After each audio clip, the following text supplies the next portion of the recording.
Saudações a todos, atendendo a solicitações de humanos e talvez de máquinas, who knows, a gente vai continuar nosso estudo e vamos indo. Esse capítulo que eu vou abordar hoje, ele é bem curtinho, chama-se Intervenção. É dentro do mesmo assunto, mas são sempre tópicos diferentes, é dividido de uma forma que fique bem didático. Então, esse capítulo aqui, ele tem 2 páginas, na realidade, 3 páginas, uma folha e meia. Mas os conteúdos, eles são sempre bem intensos, digamos assim, eles requerem reflexão. Então, seguindo o nosso raciocínio dentro da questão da consciência, do processo criativo, que imaginar é criar, esse capítulo então chama-se Intervenção. Você é livre para escolher o conceito que você aceita sobre si mesmo. Vê que a gente volta sempre para a questão do autoconceito, quanto isso é importante. O que eu penso sobre mim, aquelas conversinhas que ficam ruminando na nossa mente. Portanto, você possui o poder de intervenção, o poder que lhe permite alterar o curso do seu futuro. O processo de ascensão do seu conceito atual para um conceito mais elevado de si mesmo é o meio para todo o verdadeiro progresso. São coisas extremamente simples, teoricamente, mas se a gente começa a colocar na prática, não é tão simples assim. Não é nada simples. Por causa dos nossos condicionamentos passados e ainda atuais, né? Porque a coisa é toda cumulativa. Então, eu acredito até que talvez para as gerações mais novas hoje é tudo muito mais fácil e mais fluido, porque houve condicionamentos, mas muito menos do que na minha geração.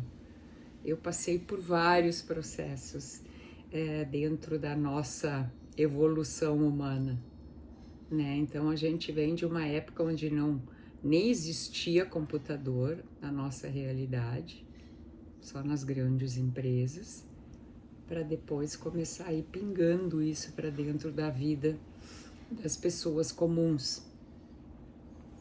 O seu conceito mais elevado está esperando por você, para que você o encarne no mundo da experiência.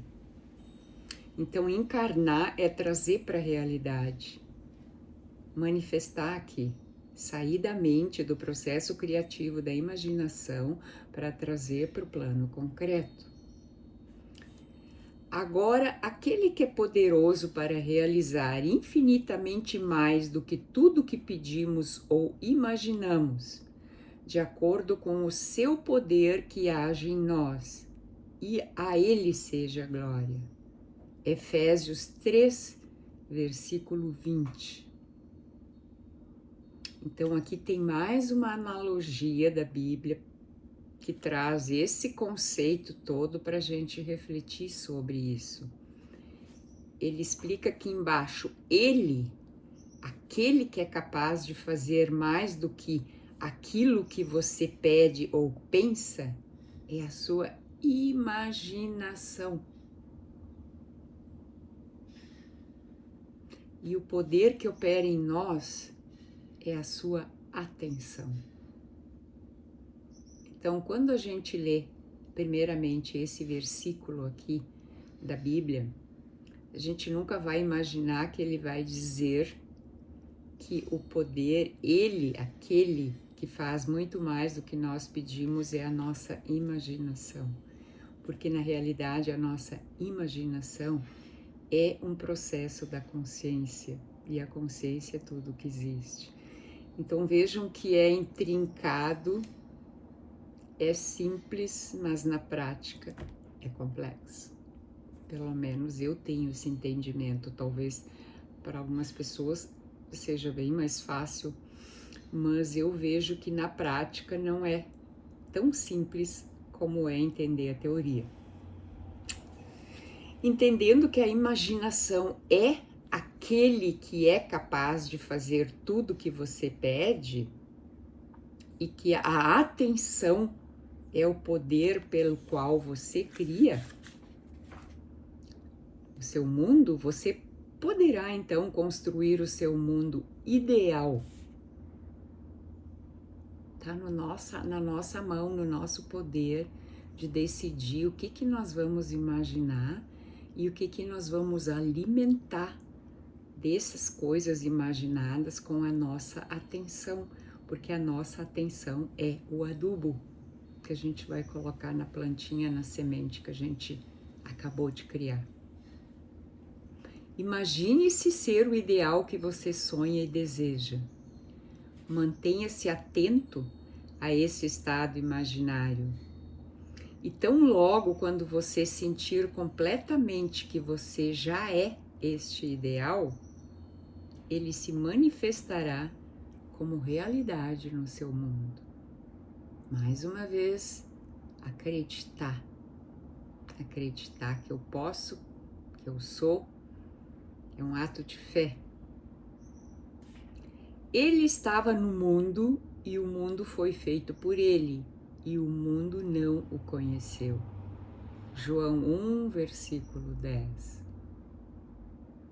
O mistério que esteve oculto pelos séculos e pelas gerações, mas que agora foi manifesto aos seus santos, aqueles entre os gentios a quem Deus quis revelar as riquezas da glória deste mistério, que é Cristo em vós, a esperança da glória. Colossenses 1, versículo 26 e 27. Cristo em vós é a consciência em vós, em nós. Cristo é um símbolo que viveu e representou a consciência aqui de uma maneira manifesta para tornar mais fácil para nós entender esse processo criativo. Ele vive em nós através da nossa consciência, mas nós precisamos da experiência de ter esse Cristo vivo, físico, para entender o processo.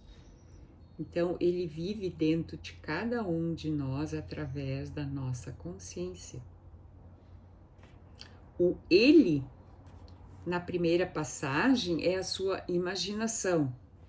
Como já explicado anteriormente, só existe apenas uma substância, e essa substância é a consciência. É a sua imaginação que transforma esta substância em conceitos. Conceitos que então se manifestam como condições, circunstâncias e objetos físicos. Tá aqui o segredo, gente. Esse é o segredo. É só ficar lendo e relendo várias vezes isso aqui para incutir e nos convencer. A gente nunca precisa convencer ninguém. A tarefa mais árdua é nós nos convencermos a nós mesmos desse simples processo que Cristo deixou manifesto para nós, entender esse processo criativo. Assim, então, a imaginação fez seu mundo. E dessa verdade suprema que o homem não é consciente, salvo raras exceções. E eu acho tão intenso isso aqui, que eu acho que a gente tem que ler várias vezes, pelo menos eu preciso. Porque é incrível, assim, a simplicidade do processo criativo, se a gente tivesse sido ensinado a fazer isso desde pequeno. Né? A gente foi, nossa cabecinha, coitadinha, foi enchida de abobrinhas e coisas inúteis, justamente para nos desviar dessa simplicidade criativa que funciona dentro das leis do universo. O mistério Cristo em vós, referido na segunda passagem, desculpa, novamente, é a sua imaginação, da qual o seu mundo é moldado. A esperança da glória é sua percepção de sua capacidade de eternamente elevar-se a níveis mais altos. A minha imaginação pode me levar para onde eu quiser, não tem limite. Está tudo pronto no universo, eu só preciso acreditar, eu só preciso elevar o meu conceito à altura daquilo que eu pretendo trazer para cá. Tem muitas pessoas que conseguem fazer isso com a maior facilidade. Para outras, é muito mais desafiante devido ao processo de lavagem cerebral, sendo que no lugar foi colocado todas essas coisas que nos atrapalham, que chamamos de crenças limitantes. Temos que ter presente que crenças são coisas passageiras e se mudam. Se não nos beneficia, vamos mudar, né? Elas podem até ter sido úteis por algum tempo para nos fazer avançar, mas chega uma hora que nem a casca da cobra, chega um momento que ela larga essa casca velha para trás para renovar, mas ela foi útil, ela serviu por um tempo.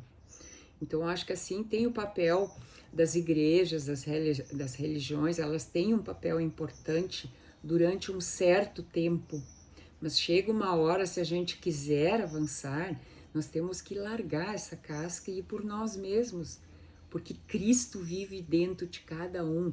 A gente não precisa de intermediário, mas isso também é um processo para a gente chegar lá. Alguns vão continuar precisando dessa bengala. Eles têm um certo medo de andar sozinhos, de tropeçar, e faz parte tropeçar, faz parte cair, faz parte ralar o joelho. Mas é só assim que a gente vai pegar autonomia. É largar as bengalas que nos serviram durante algum tempo e andar sozinhos, acreditando no nosso Cristo que vive dentro de nós e não no Cristo dos outros, que eles tentam nos pintar de uma forma que talvez não fecha conosco, não é o que a gente está buscando. A gente busca uma vida íntegra, inteira, pautada na ética, na bondade, no amor, na justiça. É isso que a gente busca, porque isso é o verdadeiro Cristo. É isso que Cristo veio nos mostrar. E com a vida dele, ele nos mostrou que não é um processo fácil. A gente tem muitos boicotes, né? Muitas perseguições autoimpostas ou, enfim, que a gente atrai por algum motivo devido às nossas crenças. Então, finalizando aqui esse pequeno capítulo, Cristo não precisa ser encontrado na história, nem em formas externas. Você somente encontra o Cristo quando você se torna consciente do fato de que a sua imaginação é o único poder redentor. Quando isso for descoberto, as cidades do dogma terão ouvido as trombetas da verdade. E assim como as muralhas de Jericó cairão como pó. Olha que bonito isso. Quando a gente descobrir que tudo está dentro de nós, esse poder, essa capacidade, que Cristo vive dentro de nós, que é a nossa consciência, é um fractal dessa luz divina da fonte, que tem todas as condições de fazer qualquer coisa, desde que a gente acredite em nós, no nosso autoconceito que a gente mantém sobre nós mesmos. Essa é a parte mais importante. O que eu penso sobre mim? Esquece tudo que os outros falaram de você, sobre você, etc, etc, etc. Evite por um tempo excesso de rede social que faz com que as pessoas fiquem se comparando e queiram ser umas iguais às outras. Cuidado com os influenciadores, gente. Eles não estão lá para trazer nada de bom, estão lá para se autopromover. Respeito quem faz, cada um faz o que quer, mas quem quer evoluir em consciência, cuidado. Não quer dizer que você não possa pegar certas coisas que podem em algum momento ser úteis para você, mas não delegue o seu poder de pensar e refletir para os outros, porque eles não estão realmente preocupados com você. Estão preocupados em se promover, em vender o seu pastel, como a gente diz. Então, quando a gente quer realmente evoluir em consciência, é um processo próprio. E essas dicas que eu tô dando a partir do livro do Neville Goddard, eu procuro aplicar na minha vida e compartilho aqui com vocês. Então, assim, se eu peço para vocês continuarem interagindo, é num processo, porque o feedback para quem faz isso é importante. Senão parece que é aquilo que Cristo falou, parece que a gente está jogando nossas pérolas para os porcos, né? Quando Cristo fala, isso significa tipo assim, não joga teu conhecimento para qualquer um que não queira. Mas se tem gente que quer, a gente continua, né? Compartilhando as nossas pérolas.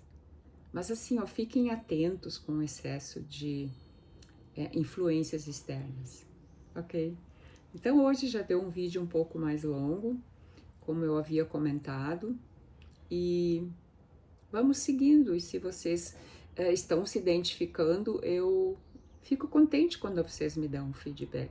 Eu sinto que realmente as minhas pérolas estão sendo valorizadas. Eu não estou jogando elas por aí para, enfim, para se perderem ao vento. Ok? Então é isso. A gente por hora vai seguindo. Tem muita coisa boa para a gente ver e rever.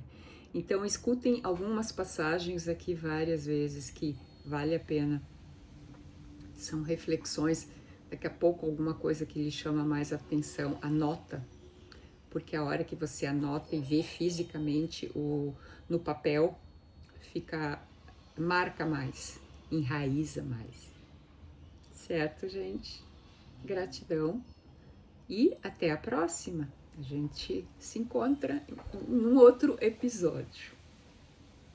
Tchau e uma boa semana.